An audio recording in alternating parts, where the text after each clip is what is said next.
ಆತ್ಮೀಯ ವಿದ್ಯಾರ್ಥಿಗಳಿಗೆ ನಾನು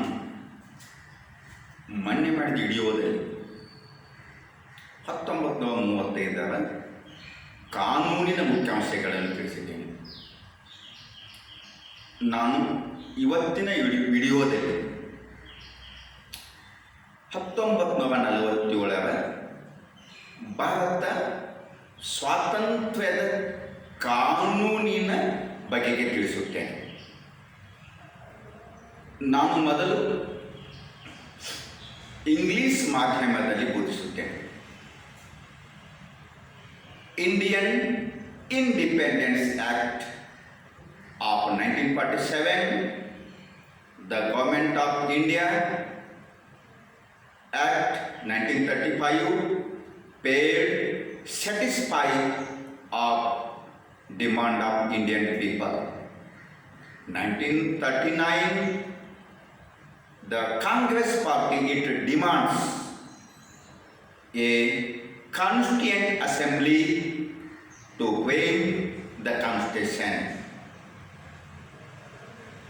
This demand accepted by British government. Start Second World War, the British government sent the Sir Stafford Cripps to India. Cripps' recommendation: first one, formation of Constituent Assembly to frame up Indian Constitution. Second one, provide dominion status to India at the end of the war. The Cripps proposals were rejected by both Indian Congress Party and Muslim League. It leads to Quit Indian Movement 1942. This time in England declared the election. This election got absolute majority Labour Party in the Parliament. The Lord Clement Attlee became Prime Minister in England. The Labour Party was to solve the Indian problems. In 1946, it announced sent Cripps mission to India, solve the Indian problems. The cabinet mission recommendation: first one, formation of Constituent Assembly with 389 members. Second one, formation of interim government with support of all political parties. Third one, formation of Union of India, including British India and states of India. Fourth one, ruled out formation of Pakistan as undesirable. As per the recommendation of the cabinet mission plan, the Constituent Assembly established in India. This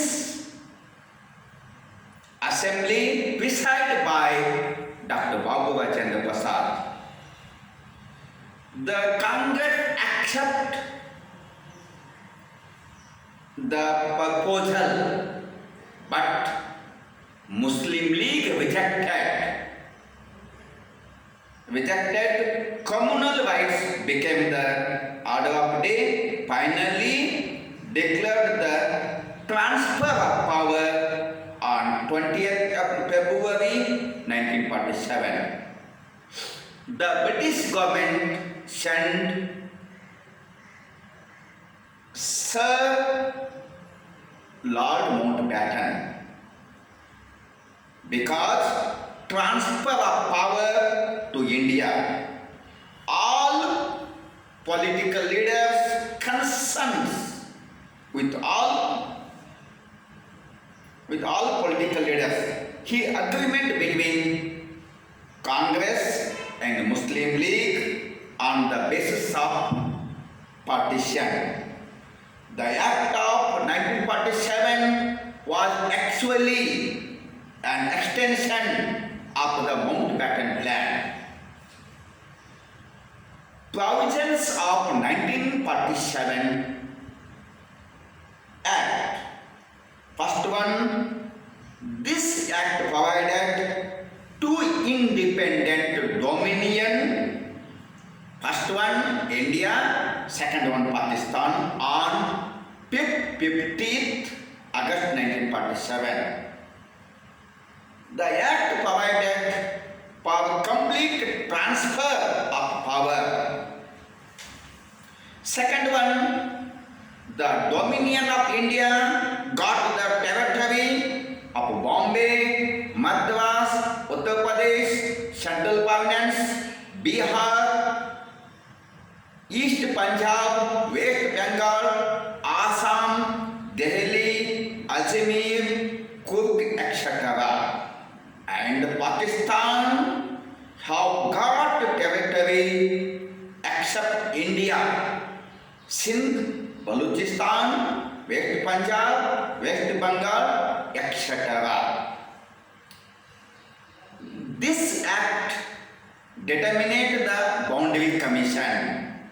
The Boundary Commission headed by Sir Cyril Radcliffe as a chairman of Boundary Commission. This is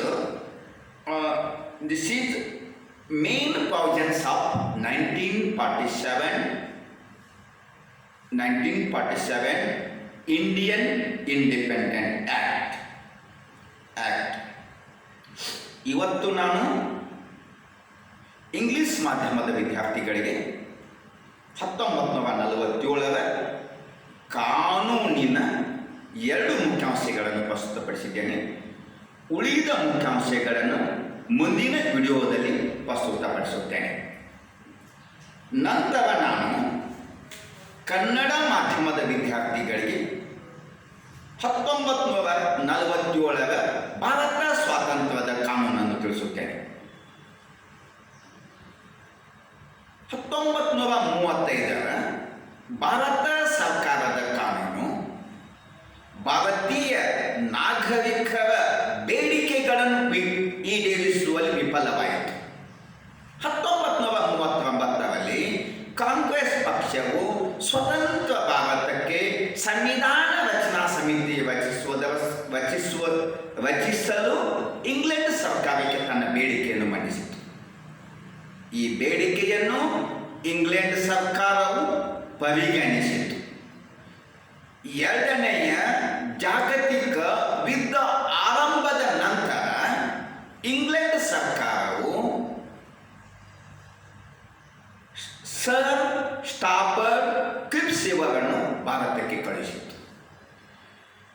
ಈ ಒಂದು creeps ಪ್ರಸ್ತಾವನೆಗಳು ಮೊದಲನೆಯದಾಗಿ ಎರಡನೆಯ ಜಾಗತಿಕ ಮಹಾಯುದ್ಧ ಮುಗಿದ ನಂತರ ಭಾರತಕ್ಕೆ ಸಂವಿಧಾನವನ್ನು ರಚಿಸಿಕೊಳ್ಳಲು ಸಂವಿಧಾನ ರಚನಾ ಸಮಿತಿಯನ್ನು ರಚಿಸುವುದು, ಎರಡನೆಯದಾಗಿ ಭಾರತಕ್ಕೆ ಡೊಮಿನಿಯನ್ ಸ್ಥಾನಮಾನ ನೀಡುವುದು. ಕ್ರಿಪ್ಸ್ ಪ್ರಸ್ತಾವನೆಗಳನ್ನು ಭಾರತ ರಾಷ್ಟ್ರೀಯ ಕಾಂಗ್ರೆಸ್ಸು ಹಾಗೂ ಮುಸ್ಲಿಂ ಲೀಗ್ ಸಾರಾಸಗಟವಾಗಿ ತಿರಸ್ಕರಿಸಿದವು.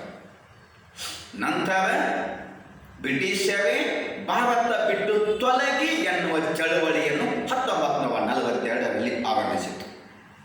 ಈ ಸಂದರ್ಭದಲ್ಲಿ ಇಂಗ್ಲೆಂಡ್ ದೇಶದಲ್ಲಿ ಸಾರ್ವತ್ರಿಕ ಚುನಾವಣೆ ಘೋಷಣೆಯಾಯಿತು.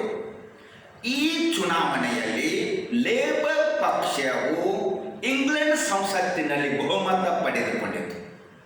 ಈ ಪಕ್ಷದ ನಾಯಕನಾದ ಲಾರ್ಡ್ ಕ್ಲೈಮೆಟ್ ಅಟ್ಲಿ ಅವರು ಇಂಗ್ಲೆಂಡ್ ದೇಶದ ಪ್ರಧಾನಮಂತ್ರಿಯಾದರು.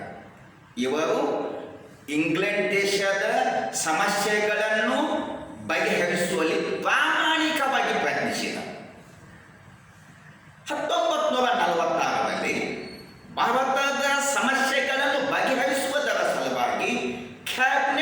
ಮಿಷನ್ ಅನ್ನು ಭಾರತಕ್ಕೆ ಕಳುಹಿಸಿದರು. ಕ್ಯಾಬಿನೆಟ್ ಮಿಷನ್ನಿನ ಪ್ರಸ್ತಾವನೆಗಳು ಮೊದಲನೆಯದಾಗಿ 389 ಸದಸ್ಯ ಬಲದೊಂದಿಗೆ ಸಂವಿಧಾನ ರಚನಾ ಸಮಿತಿಯನ್ನು ರಚಿಸುವುದು, ಎರಡನೇದಾಗಿ ಎಲ್ಲ ಪಕ್ಷಗಳ ಸಹಕಾರದೊಂದಿಗೆ ಮಧ್ಯಂತರ ಸರ್ಕಾರವನ್ನು ರಚನೆ ಮಾಡುವುದು, ಮೂರನೆಯದಾಗಿ ಬ್ರಿಟಿಷ್ ಇಂಡಿಯಾ ಹಾಗೂ ಭಾರತದ ರಾಜ್ಯಗಳು ಕೂಡಿಕೊಂಡು ಒಕ್ಕೂಟವನ್ನು ಸ್ಥಾಪನೆ ಮಾಡುವುದು, ನಾಲ್ಕನೆಯದಾಗಿ ಪ್ರತ್ಯೇಕ ಪಾಕಿಸ್ತಾನದ ರಚನೆ ನಿರಾಕರಣೆ ಮಾಡಿತು. ಈ ಕ್ಯಾಬಿನೆಟ್ ಮಿಷನ್ ಪ್ರಸ್ತಾವನೆಗಳನ್ನು ಮುಸ್ಲಿಂ ಲೀಗವು ತಿರಸ್ಕಾರ ಮಾಡಿತು. ಮುಸ್ಲಿಂ ಲೀಗವು ತಿರಸ್ಕರಿಸಿತು. ಕ್ಯಾಬಿನೆಟ್ ಮಿಷನ್ ಪ್ಲಾನ್ ಪ್ರಕಾರ ಭಾರತದಲ್ಲಿ ಸಂವಿಧಾನ ರಚನಾ ಸಮಿತಿ ಅಸ್ತಿತ್ವಕ್ಕೆ ಬಂದಿತ್ತು. ಈ ಸಂವಿಧಾನ ರಚನಾ ಸಮಿತಿಯ ಅಧ್ಯಕ್ಷತೆಯನ್ನು ಡಾಕ್ಟರ್ ಬಾಬು ರಾಜೇಂದ್ರ ಪ್ರಸಾದ್ ಅವರು ವಹಿಸಿಕೊಂಡರು. ನಂತರ ಮುಸ್ಲಿಂ ಲೀಗ್ ಈ ಕ್ಯಾಬಿನೆಟ್ ಮಿಷನ್ ಯೋಜನೆಗಳನ್ನು ತಿರಸ್ಕರಿಸಿತು. ನಂತರ ಇಂಗ್ಲೆಂಡಿನ ಸರ್ಕಾರವು ಭಾರತ ದೇಶಕ್ಕೆ ಲಾರ್ಡ್ ಮೌಂಟ್ ಬ್ಯಾಟನ್ ಅವರನ್ನು ಕಳಿಸಿದ್ದು, ಕಾರಣ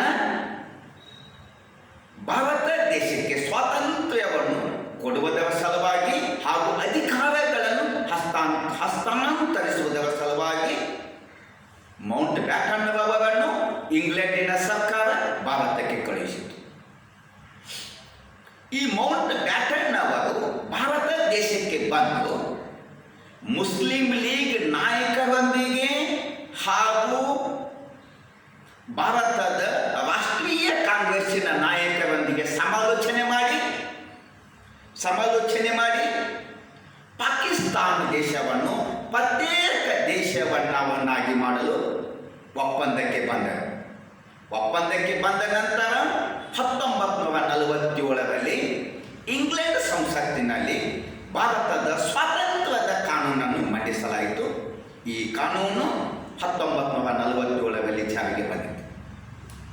ಈ 1947ರ ಕಾನೂನಿನ ಮುಖ್ಯಾಂಶಗಳು 1947 ಆಗಸ್ಟ್ 15ರಂದು ಭಾರತ ಮತ್ತು ಪಾಕಿಸ್ತಾನ್ ಎನ್ನುವ ಎರಡು ದೇಶಗಳು ಸ್ವತಂತ್ರವಾದವು. ಈ ಕಾನೂನಿನ ಪ್ರಕಾರ ಸಂಪೂರ್ಣ ಅಧಿಕಾರವನ್ನು ಭಾರತ ಹಾಗೂ ಪಾಕಿಸ್ತಾನ ದೇಶಕ್ಕೆ ಹಸ್ತಾಂತರಿಸಲಾಯಿತು. ಎರಡನೇ ಮುಖ್ಯಾಂಶ, ಈ ಕಾನೂನಿನ ಪ್ರಕಾರ ಭಾರತವು ಬಾಂಬೆ, ಮದ್ರಾಸ್, ಉತ್ತರ ಪ್ರದೇಶ್, ಕೇಂದ್ರ ಪ್ರಾವಿನ್ಸ್, ಬಿಹಾರ್ ಮೊದಲಾದ ಭೂಪ್ರದೇಶವನ್ನು ಒಳಗೊಂಡಿತು ಹಾಗೂ ಪಾಕಿಸ್ತಾನ ದೇಶವು ಬಲೂಚಿಸ್ತಾನ ಮೊದಲಾದ ಭೂಪ್ರದೇಶಗಳನ್ನು ಹೊಂದಿತು. ಈ ಎರಡೂ ದೇಶಗಳ ನಡುವೆ ಗಡಿ ರೇಖೆಗಳನ್ನು ಗುರುತಿಸುವುದರ ಸಲುವಾಗಿ ಗಡಿ ರೇಖಾ ಆಯೋಗವನ್ನು ನೇಮಕ ಮಾಡಲಾಯಿತು. ಈ ಗಡಿ ರೇಖಾ ಆಯೋಗದ ಅಧ್ಯಕ್ಷತೆಯನ್ನು ಸರ್ ರಾಡ್ಕ್ಲಿಫ್ ಅವರನ್ನು ನೇಮಿಸಲಾಯಿತು. ಇನ್ನು ಮೂರನೆಯದಾಗಿ, ಈ ಕಾನೂನಿನ ಪ್ರಕಾರ ಭಾರತದ ರಾಜ್ಯದ ಮೇಲೆ ಇಂಗ್ಲೆಂಡಿನ ಆಡಳಿತವು ಅಂತ್ಯಗೊಂಡಿತು. ನಾಲ್ಕನೆಯದಾಗಿ, ಗವರ್ನರ್ ಜನರಲ್ ಹಾಗೂ ಪ್ರಾಂತೀಯ ಗವರ್ನರ್ ಜನರಲ್ಗಳು ಸಂವಿಧಾನಾತ್ಮಕ ಮುಖ್ಯಸ್ಥರಾಗಿದ್ದರೂ ಶಾಸನ ರಚನಾ ಅಧಿಕಾರವನ್ನು ಕಳೆದುಕೊಳ್ಳುತ್ತಾರೆ.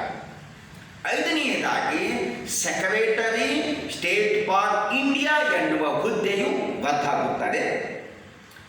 ಆರನೆಯದಾಗಿ, 1947 ಆಗಸ್ಟ್ 15ನೇ ದಿನದಂದು ಇಂಗ್ಲೆಂಡಿನ ಸರ್ಕಾರವು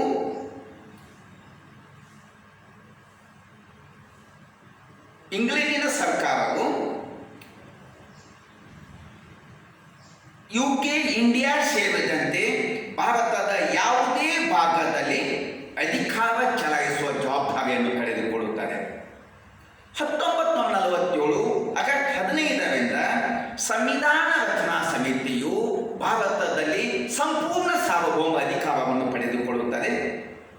ಸಂವಿಧಾನ ರಚನಾ ಸಮಿತಿಯು ಹೊಸದಾಗಿ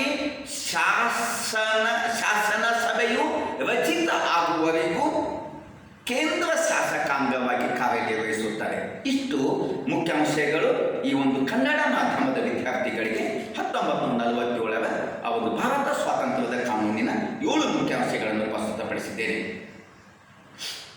ಆತ್ಮೀಯ ವಿದ್ಯಾರ್ಥಿಗಳೇ, ನಾನು ವಿಷಯವನ್ನು ಪ್ರಸ್ತಾಪ ಮಾಡಿದರಲ್ಲಿ ತಮಗೆ ಏನಾದರೂ ಲೋಪದೋಷಗಳಿದ್ದರೆ ಅದನ್ನು ದಯವಿಟ್ಟು ನನ್ನ ಗಮನಕ್ಕೆ ತರಲು ವಿನಂತಿಸುತ್ತೇನೆ. ಇಷ್ಟು ಹೇಳಿ ಇವತ್ತಿನ ವಿಡಿಯೋವನ್ನು ಮುಗಿಸುತ್ತೇನೆ. ಎಲ್ಲ ವಿದ್ಯಾರ್ಥಿಗಳಿಗೂ ಧನ್ಯವಾದಗಳು.